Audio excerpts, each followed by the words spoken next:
queremos romper con ese pensamiento, con esa imagen distorsionada que hay de un cristianismo que es débil, que es frágil, que se rompe fácilmente y no tiene costo alguno. Por el contrario, el acero, ¿cómo se forja el acero? ¿Alguien ha visto ese programa, quizás los hombres, que se llama Forjado a Fuego, creo que se llama? Yo cuando le poníamos el título a la serie me recordaba eso y me fui a mirar algunos capítulos ahí en el History Channel de Forjado a Fuego, cómo hacían esas armas. Mira, el acero se forja bajo la presión, bajo el fuego, bajo los golpes. Y si el acero no está preparado para soportar eso, se rompe. En ese programa, los que no pasan esos procesos de la manera correcta, sus armas, los utensilios que preparan se terminan quebrando y no terminan ganando el premio. Hoy no vamos a ganar ningún premio aquí, material como aquí, pero sí vamos a ganar un premio espiritual. Vamos a alcanzar nuestra corona si logramos superar esas expectativas, si logramos crecer. Comenzábamos esta serie, el pastor Kaloyan daba comienzo y se llamaba En el principio. Hoy queremos hacer un breve resumen de lo que estuvimos aprendiendo. Y mira, si no has podido estar el domingo pasado o no has podido compartir el mensaje, déjame decirte que ya tienes disponible nuestra app de CCE Valencia. Como lo veías ahí en el video, puedes descargártela, puedes ir a la parte de podcast o puedes ir a nuestro canal de YouTube. Gracias a todo el equipo de streaming que hace un trabajo increíble, vas a poder estar compartiendo y viendo la primera parte para que no te pierdas nada. Pero hoy quiero hacer un breve resumen para que nos podamos meter ahí en materia.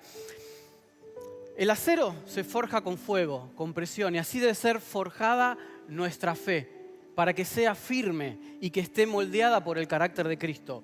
Veíamos y aprendíamos que Jesús no fue un Salvador débil o frágil. Por el contrario, Él caminó de manera firme hacia la cruz. El autor de Hebreos dice que Él puso su mirada en el gozo que venía por delante, y eso le hizo menospreciar el oprobio. Esa palabra que a veces cuesta un poco de entender, hoy la vamos a leer después en otra versión, pero Jesús puso su mirada adelante y eso le permitió caminar firme. Luego veíamos que un mundo en el que vivimos hoy es un mundo lleno de incertidumbres. Pero Jesús dijo en Mateo 10:28, no teman a los que matan el cuerpo, teman solo a Dios. La incertidumbre es inevitable, pero vivir con miedo es opcional. Quizás este era el mensaje central del domingo pasado. La incertidumbre va a ser inevitable. En el punto en el que estés hoy o donde estás ahora, puedes tener incertidumbre. Va a ser inevitable. Pero vivir con miedo es opcional. Tú puedes elegir vivir con miedo o vivir confiado. Seguimos a un Cristo valiente, no a un Jesús domesticado. Nuestro Dios es valiente, Él enfrentó y caminó con firmeza. Aprendimos la importancia de tomar nuestra cruz cada día y caminar sin temor. Y me encantaba esta frase, porque Jesús caminó sin temor hacia la cruz, yo caminaré sin temor hacia mi propósito. Porque Él caminó sin temor, yo puedo hacerlo. Porque mis fuerzas son limitadas. Yo me doy cuenta que cada vez el peso de los años se acumula y cada vez tengo menos fuerzas, cada vez hasta a veces tengo menos ganas de ciertas cosas o me canso más rápido. Pero porque Él lo hizo, yo puedo hacer y caminar. Y si en la primera parte nos preguntábamos y nos hacíamos esta pregunta de cómo podemos vivir sin miedo y encontramos la respuesta a vivir sin miedo en seguir a Jesús, ese Jesús valiente que caminó hacia adelante, hoy queremos ir un paso más allá. Hoy queremos ir a ver dónde estamos poniendo nuestra mirada. Porque déjame decirte una cosa, si no está fija en Jesús, el temor siempre volverá. ¿Dónde está puesta tu mirada? A lo largo de los próximos minutos, mientras vayamos desarrollando y caminando juntos, me gustaría que pudieras pensar siempre, ¿dónde está puesta mi mirada? ¿Dónde está puesta mi mirada, Ezequiel? ¿Dónde está puesta tu mirada? Porque dependiendo de dónde esté puesta tu mirada, va a ser la respuesta y la acción que tú vas a dar. ¿Vas a vivir con miedo? ¿Vas a dejar que la incertidumbre se apodere de ti? ¿O por el contrario, vas a confiar en aquel que sigues? Y me gustan las preguntas, me encantan las preguntas, por lo tanto me gustan las respuestas. Así que te voy a hacer una serie de preguntas y como el pastor está del otro lado mirando, quiero que podamos responder luego todos juntos. Y las preguntas son lo siguiente: ¿qué piensas cuando escuchas la palabra cristianos? ¿Qué piensas? ¿Qué piensas cuando escuchas la palabra cristianos? Si eres cristiano, ¿qué es lo primero que se te viene a la mente? Si estás acompañándonos a través de la transmisión online, puedes escribirnos ahí también y responder estas preguntas, que hay un equipo que te va a estar acompañando ahí. Y si no eres cristiano y nos estás acompañando, ¿qué piensas cuando oyes ellos son cristianos? ¿Qué piensas cuando escuchas eso? Número 1, ¿qué piensas de la palabra cristiano? ¿Qué piensas de los cristianos? Si eres cristiano, ¿qué es lo primero que se te viene a la mente? Lo primero, no lo segundo, lo tercero, lo primero. Y si no eres cristiano, ¿qué piensas cuando escuchas ellos son cristianos? Así que te voy a dar 10 segundos y vamos a responder todos juntos al unísono lo que pensamos. No me dejen solo, por favor. Respondamos todos, ¿vale? 5 segundos. ¿Qué piensas? Si tú dices la primera frase o 2 palabras, lo primero que se te ocurrió. ¿Preparado? ¿Preparado? Ahí el redoble de la batería. 1, 2, 3. Dime la palabra. Yo pensé lo mismo. Yo pensé exactamente lo mismo. Qué bien, estamos conectados. Y seguramente ninguno dijo, ni yo lo pensé al principio, estas 2 palabras que son sin miedo. ¿Alguien pensó o se le vino la imagen sin miedo? Levante la mano aquí si alguien pensó en esas palabras cuando pensaste en cristiano. Seguramente nadie pensó sin miedo. Y sin embargo, los cristianos del primer siglo eran conocidos por no tener miedo. Ellos no tenían miedo a la muerte, no tenían miedo a la enfermedad, no tenían miedo a la pérdida, no tenían miedo quizás a los temores que hoy tenemos hoy en día, no tenían miedo a la persecución, no tenían miedo prácticamente de nada. Eran valientes, generosos, confiados no en sí mismos, sino en aquel en a quien seguían. ¿Tú tienes miedo? ¿Tienes miedo a la enfermedad? ¿Tienes miedo a que ese diagnóstico no sea favorable y no sea como lo que esperás? ¿Tienes miedo a quizás estar en una situación económica complicada? ¿Tienes miedo a no tener estabilidad? ¿Cuáles son tus miedos? ¿Te persigue alguien por ser cristiano? ¿Te persiguen? ¿Te amenazan con que te van a matar? Entonces, llegados a este punto, hay una pregunta que es inevitable que nos hagamos. Una pregunta que es, ¿qué nos pasó? ¿Qué nos pasó? ¿Qué nos pasó? Hace 1925 años atrás, me costó sacar esta cuenta porque yo soy de música, y un siglo, 100 años, restarle ahí, estamos en el 2025, pero hace 1925 años atrás, no sé si tú estabas ahí o no, pero ¿qué nos pasó en el camino? ¿Qué nos pasó? ¿Por qué hoy somos una generación de cristianos que vive tan preocupada? Hoy tenemos más preocupaciones por todo. Desde que te levantás, estás preocupado. Y te acostás preocupado porque mañana te tenés que levantar a ocuparte de esa preocupación. Hoy vivimos en inseguridad constantemente. Somos una comunidad que tiene miedo. ¿Cómo pasamos de ser esa comunidad del primer siglo que era irresistible a convertirnos hoy en una comunidad asustada que prefiere la comodidad y la estabilidad al desafío de seguir creciendo constantemente y alcanzar el objetivo? Yo tengo muchos pensamientos, quizás no están en la Biblia, pero creo que muchas veces lo que nos pasa es porque no miramos en el lugar correcto. El título del mensaje de hoy es Fija tu mirada en Jesús. Fija tu mirada en Jesús. Cuando tu mirada no está fija en Jesús y se fija en las circunstancias, en el problema, en el diagnóstico, no somos más que lo que miramos. Pero si mi mirada está en Jesús, Jesús trasciende, porque Jesús está en otra dimensión y Jesús esto ya lo vio. Y Jesús ya sabe dónde está el final de mi historia. Y si yo soy capaz de proyectar mi mirada en Él y mirar y buscar ese final, ese propósito al que tengo que caminar, esto es una barrera. Es como esas carreras de obstáculo que tú tienes que correr y tienes que mirar para adelante para poder vencer ese obstáculo.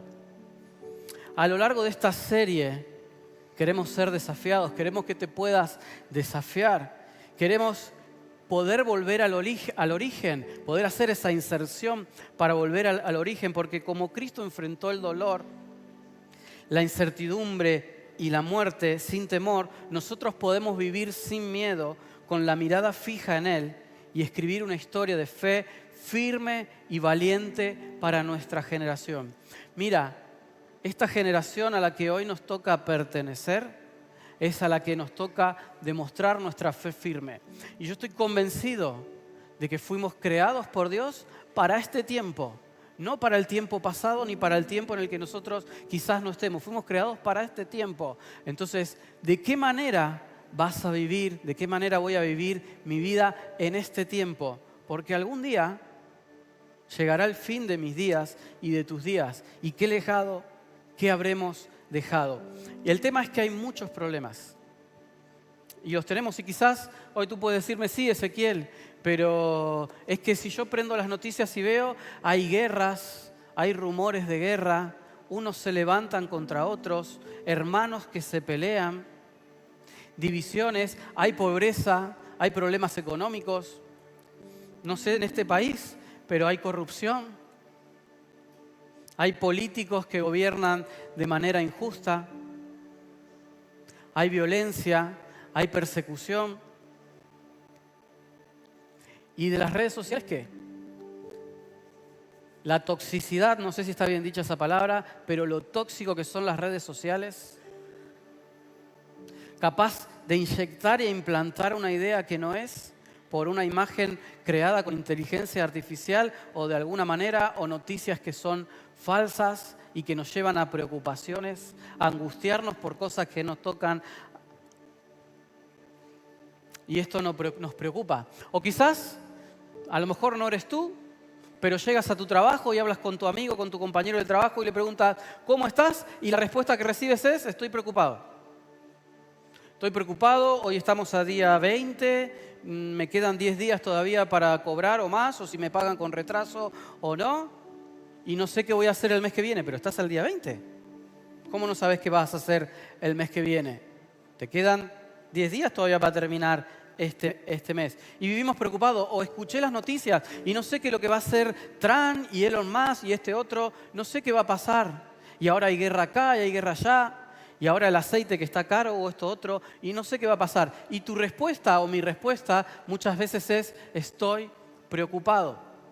Somos una generación que fija su mirada en todo, menos en Jesús. Fijamos nuestra mirada en cualquier cosa, en todo, menos en Jesús, en donde tenemos que mirar nuestra mirada. Fijamos nuestra mirada quizás en los políticos, en esperar que este se vaya, y luego dices, pero todavía le quedan 2 años de gobierno. Y es tan astuto que si antes le quedaba tanto y se iba a ir, y ahora va a pactar con el uno, con el otro y con el de más allá, y va a seguir gobernando él. Madre mía, la que nos espera, la que nos sigue. En las economías, en las redes sociales, en teorías de conspiración, y que si el otro va a ser acá, va a venir un rebote por acá, y que si las armas no vienen por acá, ay, ahora tenemos que gastar en armamento, y te va llenando tu cabeza de información y de cosas que no son las que te tienen que ocupar tu día de eso. Y esto nos cansa. Pero también a veces nos fijamos en cosas que son reales. Quizá hoy tú estás aquí y tienes un diagnóstico que no es nada lindo de recibir, nada agradable. Quizás estás con un diagnóstico que te han puesto fecha de caducidad. O que no sabes lo que va a pasar en los próximos meses, en los próximos días.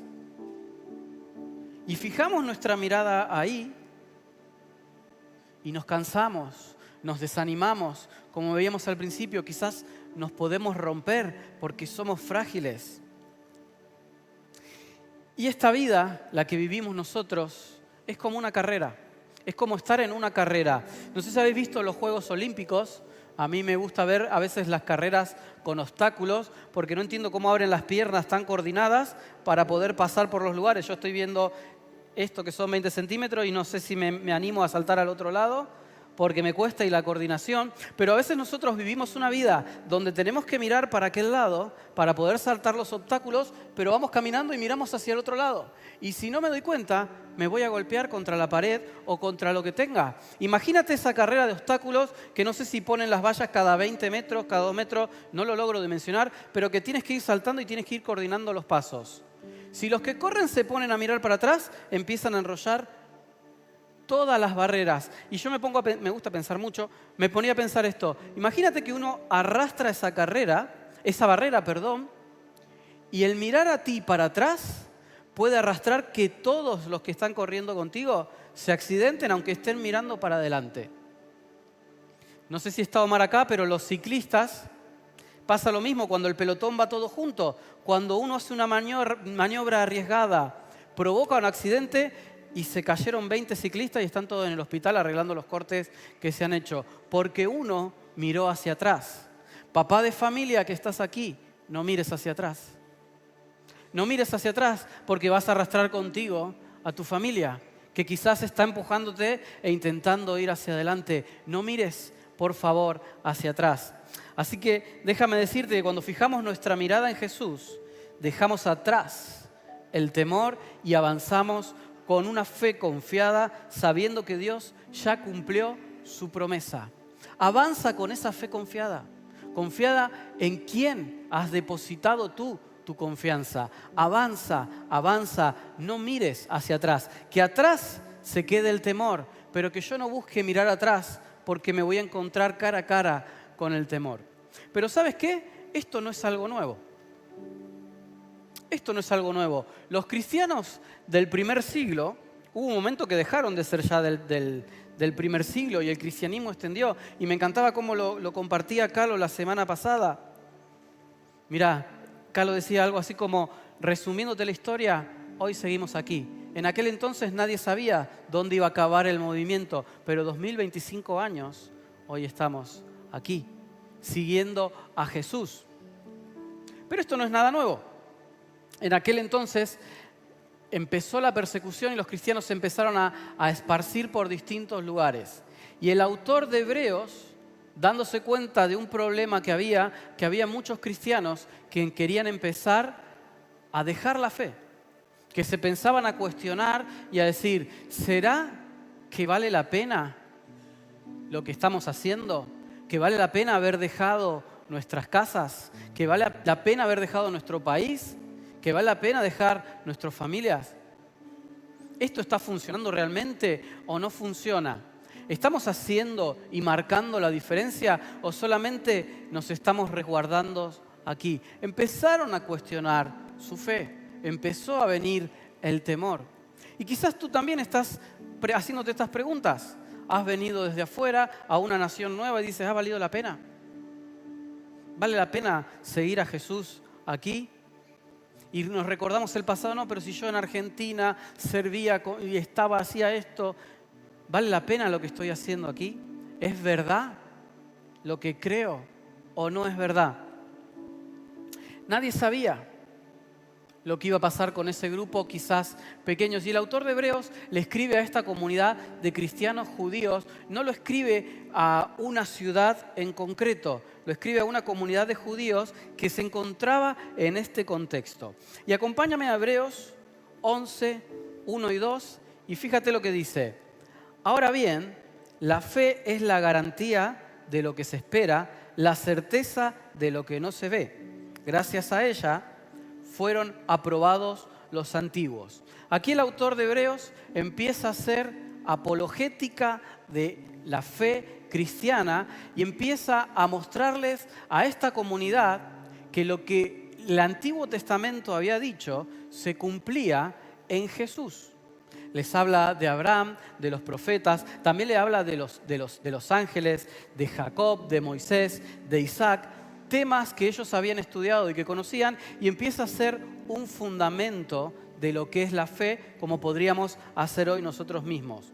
Les recordó todo esto y les decía, si todos ellos vivieron por fe, murieron sin recibir la promesa, pero permanecieron firmes. ¿De quién está hablando aquí? De las personas, de estos personajes del Antiguo Testamento, que sin tener Biblia, que sin tener iglesias donde reunirse, que sin tener comunidades de fe, habían decidido creer y ver sin recibir la promesa, poder ver más allá. Pero continúa diciendo en el versículo 13, todos ellos vivieron por la fe y murieron sin haber recibido las cosas prometidas. Más bien, las reconocieron a lo lejos.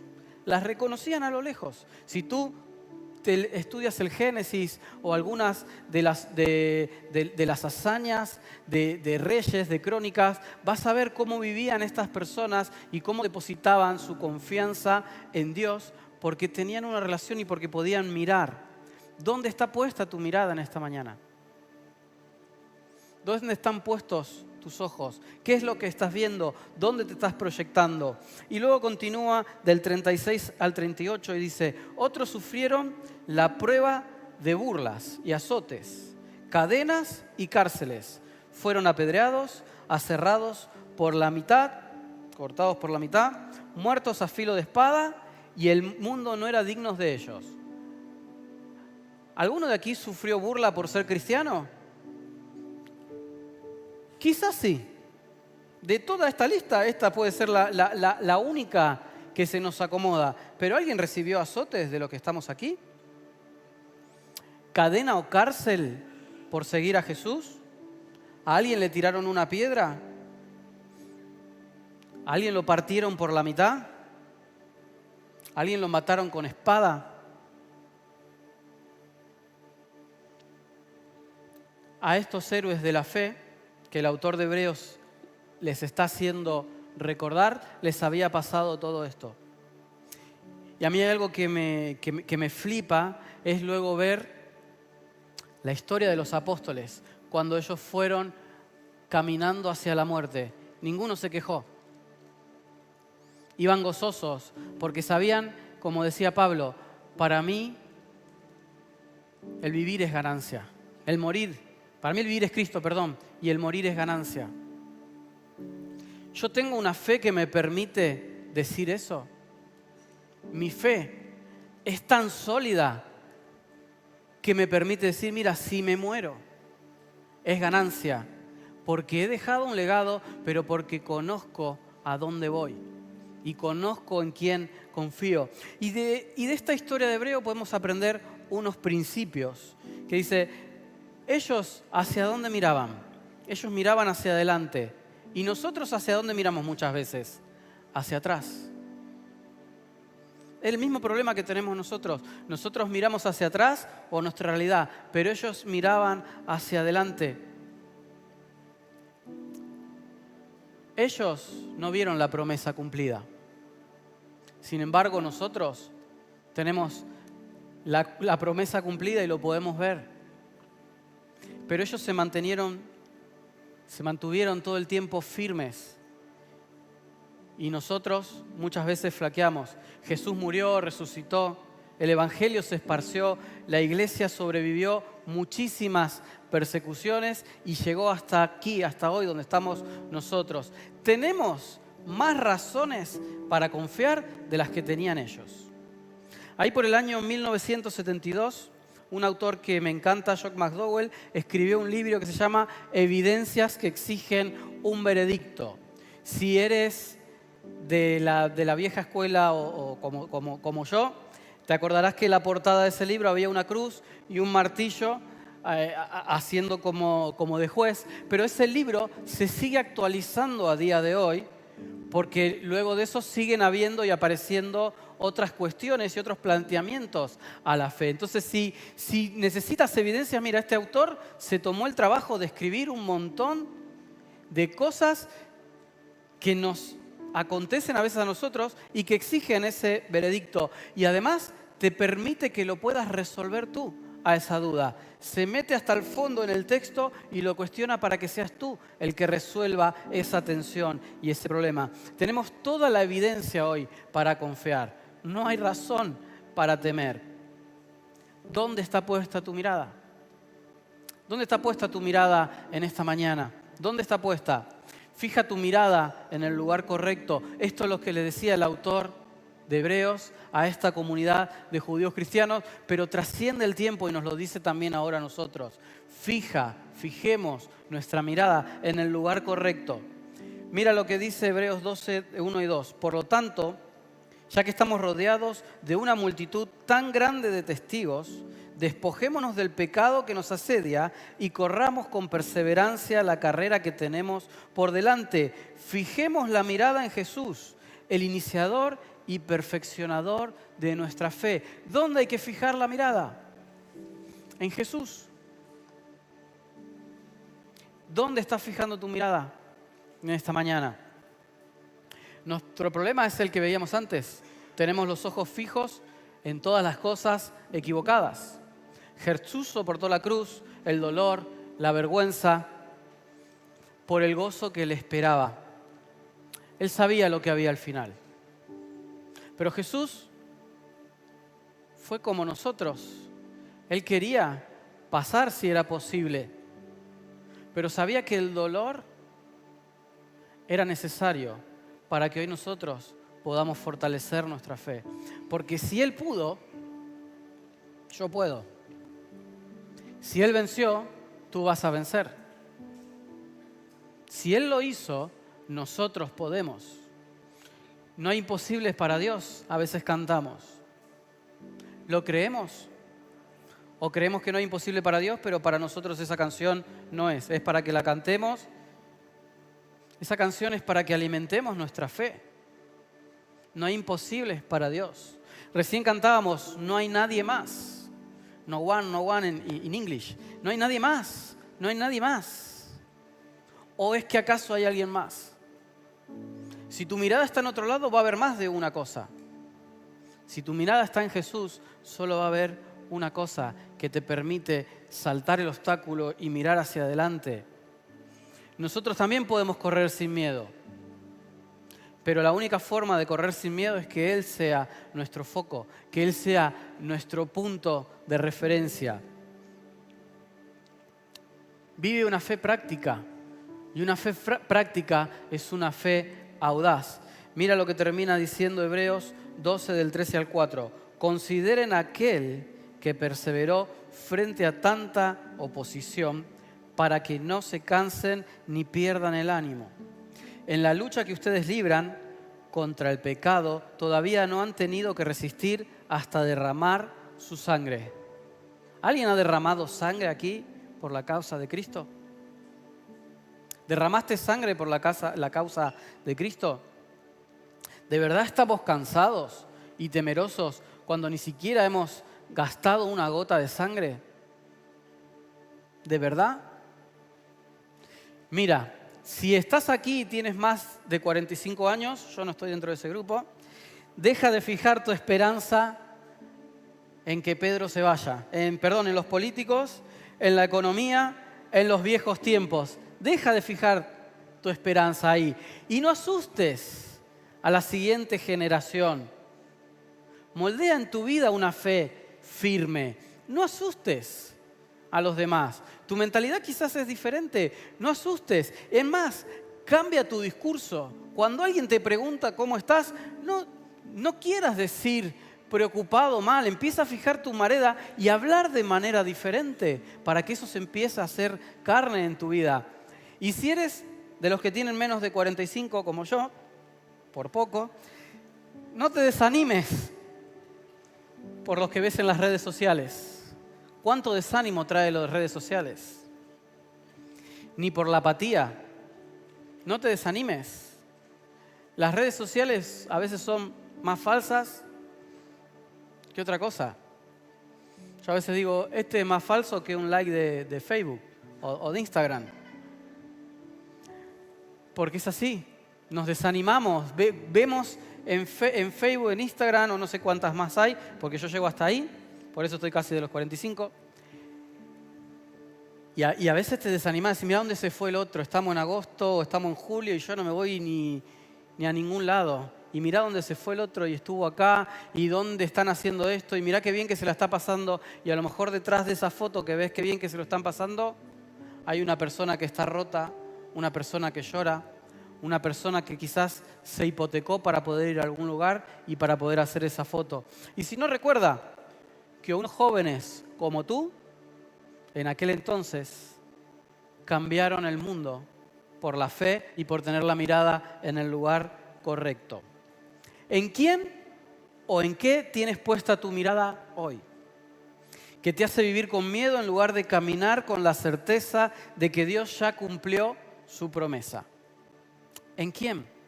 ¿En dónde tienes puesta tu mirada? Hace unos 4000 años atrás, conocemos por la Biblia la vida de Abraham.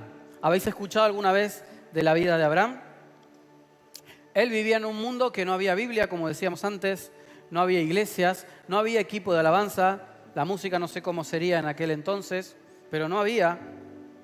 Lo que sí había era ídolos por todos lados. Te mirabas para acá, eso era un ídolo, eso otro era un ídolo, mirabas para arriba, por todos lados había ídolo por aquí, ídolo por allá.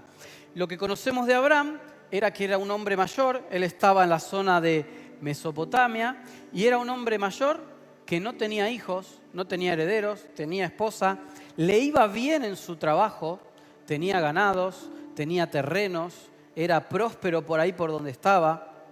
Y un día Dios mismo es el que entra en su vida, irrumpe en su historia y le dice: Abraham, deja tu tierra, tu familia, la casa de tu padre y vete a la tierra que yo te voy a mostrar. Suena descabellado y loco. ¿Le dieron un destino a dónde ir? No, le dijeron que se vaya.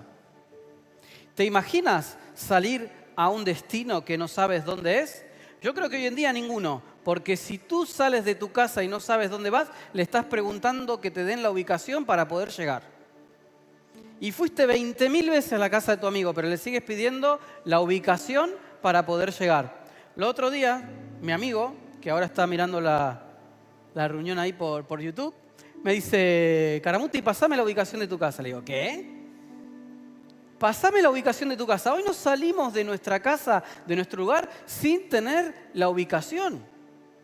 ¿Cómo Abraham iba a salir a un lugar? Claro, no tenía ese problema. No necesitaba ubicación. Solo necesitaba escuchar quién le daba el mensaje. Y entonces él salió con su esposa, con sus siervos, con su ganado, hacia el lugar donde no sabían.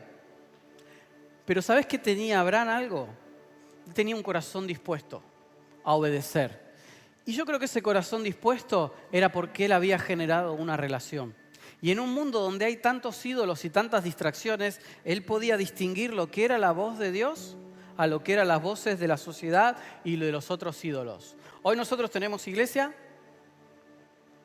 tenemos grupos de crecimiento, tenemos equipo de alabanza, tenemos predicaciones, tenemos un ambiente espectacular y a veces no somos capaces de distinguir la voz de Dios de lo que nos dice el ruido a nuestro alrededor. Después de muchos años, muchísimos años, vino el milagro que Dios le había prometido y llegó Isaac. Nació cuando prácticamente ya no había esperanza. Y Dios volvió a hablar a la vida de Abraham. ¿Y qué le dijo? Quizás lo más duro que puede escuchar un padre. Toma a tu hijo, tu único hijo, a quien tanto amas, y ofrécemelo como sacrificio. Tu único hijo. Papá que estás aquí, ¿qué respuesta darías a esa pregunta? Yo diría: esto no viene de Dios. Lo primero que diría: esto no viene de Dios. Dios no me va a pedir eso si me prometió algo que me costó tanto, que le costó a él tanto. No, esto no puede venir de Dios. ¿Te imaginas el nudo en el estómago? ¿O qué haces? ¿Dónde te escondes? ¿Dónde te metes? Pero Abraham tenía una relación con Dios. Él sabía qué le estaba pidiendo. Y yo no sé a qué punto tan fuerte era la fe de Abraham, capaz de decir, si Dios me lo pide. Miren, yo creo esto. No está en la Biblia. Yo creo que Abraham conocía tanto a Dios que sabía que si lo mataba, lo iba a poder resucitar. Y en aquel entonces no había ocurrido la reacción todavía. Pero esa relación tan cercana con Dios, si te permite ver lo increíble y lo imposible de Dios, te permite confiar a esa manera. Entonces, Abraham sale con Isaac. No sabemos cuántos años tiene Isaac. No sabemos si tenía 4, si tenía 6. Hay quienes dicen que tenía 37 años. Entonces tú dices, bueno, si tiene 37 años, capaz que era fácil tomar la decisión de querer sacrificarlo, porque yo tengo mi hijo que tiene 11 y a veces lo quiero ayudar a que siga creciendo. Y a veces te pasa eso, pero no sabemos. La Biblia no es clara en ese entonces. Y entonces Abraham sale con el muchacho, es como si yo saliera con mi hijo que está aquí. Y mi hijo me dice, vale papá, tenemos la leña, tenemos el carbón, tenemos el fuego, pero no estoy viendo la parrilla para hacer el asado. No la veo. El camino sigue duro, me cuesta, pero no veo la parrilla. No veo el sacrificio. ¿Qué responde Abraham? Tranquilo, Dios proveerá. Dios proveerá. Abraham, ¿qué hizo? Adoró, levantó un altar. Y fíjate lo que dice aquí. Abraham levantó el cuchillo, dispuesto a hacer el sacrificio. Y el ángel le gritó, no pongas tu mano sobre el muchacho. Ahora sé que temes a Dios, porque no me has negado ni siquiera a tu hijo. Y en ese momento Abraham mira para el otro lado y ahí ve una vaca hermosa. Y dice, Dios ha provisto, hijo. Hoy comemos asado. Dios provisto. ¿Qué clase de fe es esa? ¿Qué clase de fe? ¿Hasta dónde estás dispuesto a que tu fe sea forjada, sea probada, para que se ponga firme? ¿Una fe que se va a rendir ante el problema, que va a negar la realidad, que va a decir que esto no viene de Dios? ¿O una fe que diga, sí Señor, te conozco y sé quién eres y sé lo que me pides? Y puedo poner mis ojos más adelante. ¿Dónde estás poniendo tu mirada? ¿Dónde está fija tu mirada? Así que voy a ir a pedirle al equipo de alabanza que pueda ir pasando mientras. ¿Tienes una fe que confía, incluso aun cuando no entiende? ¿Has desarrollado en tu vida una vida de oración, una vida de búsqueda, una vida que forja esa fe, que aunque no entiende, obedece? ¿Qué te ha pedido Dios que no entiendes? ¿Qué te ha pedido Dios que pongas en esta mañana en el altar? ¿Qué historia podría comenzar en esta mañana si nos desafiáramos a tener una fe firme como la que nos enseña esta historia de Abraham? Una fe que aunque no lo entiendas, sabes que viene de parte de Dios. Recién cantábamos Derramo el perfume, y una canción tan bonita de adoración, pero quizás el único momento de adoración que tienes en tu semana es cuando se cierra esa puerta, aparecen las luces y estamos aquí juntos. ¿Estás dispuesto, dispuesta a realmente derramar el perfume para conectar y conocer a Dios de la manera que Él quiere? ¿Dónde está tu mirada? ¿En el suelo? ¿En el problema? ¿En las circunstancias? ¿O está mirada puesta en aquel que es ese Dios de promesas al que le cantamos, al que no hay nadie más como Él? Hoy deja de mirar tus problemas, tus inseguridades o tus temores. Fija tu mirada ¿en quién? En Jesús, el autor y consumador de tu fe. Él tiene que convertirse en el autor y consumador de tu fe. Si yo podría, te daría o te prestaría parte de mi fe, de lo que yo creo, pero no puedo hacerlo porque esto es personal. Es tu fe. No le puedo prestar la fe ni siquiera a mi hijo. Él tiene que formar su propia fe. El desafío es que podamos salir de aquí esta mañana decididos a caminar confiado como alguien que ya ha visto cumplida la promesa. Ellos miraron siempre hacia adelante sin ver el cumplimiento. Permanecieron fieles. No miremos hacia atrás. No miremos hacia atrás. Tenemos evidencia suficiente para confiar y creer. Fijemos nuestra mirada en Él y vivamos sin temor. Voy a pedirte que te pongas de pie.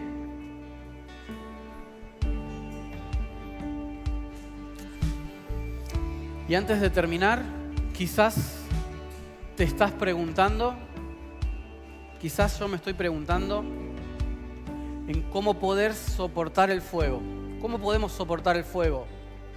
¿Cómo puedo mantenerme firme y no quebrarme? Es que, Ezequiel, no sabes lo que me espera mañana o lo que me espera ahora al salir de acá.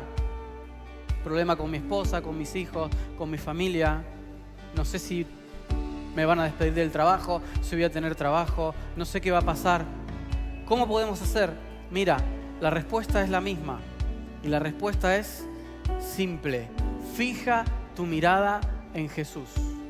Fija tu mirada en Jesús. Fija tu mirada en Jesús, Raquel. Valeria, fija tu mirada en Jesús. Rachel, fija tu mirada en Jesús. Lucas, hijo, tu mirada en Jesús. Carlos, tu mirada en Jesús. Mari, en Jesús. ¿Dónde va a estar tu mirada? Mira, olvídate de todo lo que hablé, de todo lo que dije, si me enrollé, si fui un pesado, un cansino, pero fija tu mirada en Jesús. Él es el único. El único. Por favor, un poquito más. Él es el único. Fija tu mirada en Jesús. Mira, no la fijes en tus fuerzas, ni en tus méritos, ni en tus logros, ni tampoco en el dolor que trae el proceso. Fija tus ojos en Él, en su ejemplo, en su carácter y en la gloria que viene después del fuego. Porque cuando tu mirada y mi mirada están puestas en Jesús, solo en Jesús, el fuego no te va a consumir, el fuego te va a purificar. El martillo no te va a destruir, el martillo te va a moldear. Así que hoy quiero invitarte a que tomes una decisión consciente, que cada día, en cada prueba, en cada debilidad, decidas, esta es tu decisión, no es mi decisión, yo lo tengo que decidir también, es tu decisión, levantar tu mirada y poner tus ojos en Jesús, porque solo cuando nuestros ojos están en Él, nuestro carácter se fortalece, nuestra fe se afirma y nuestra vida es transformada. Amén. ¿Dónde está puesta tu mirada? ¿Qué cosas necesitas soltar para que tu mirada se ponga en Jesús? Piénsalo, trabájalo esta semana. ¿Qué historia de fe quiere escribir Dios contigo? Quiere escribir una, pero ¿cuál? Es tu trabajo encontrarla. Cuando fijas tu mirada en Jesús, el temor pierde su poder y es allí donde tu fe se vuelve tan resistente como el acero, duros como el acero, forjados a fuego, inquebrantables, firmes en Jesús. Me gustaría terminar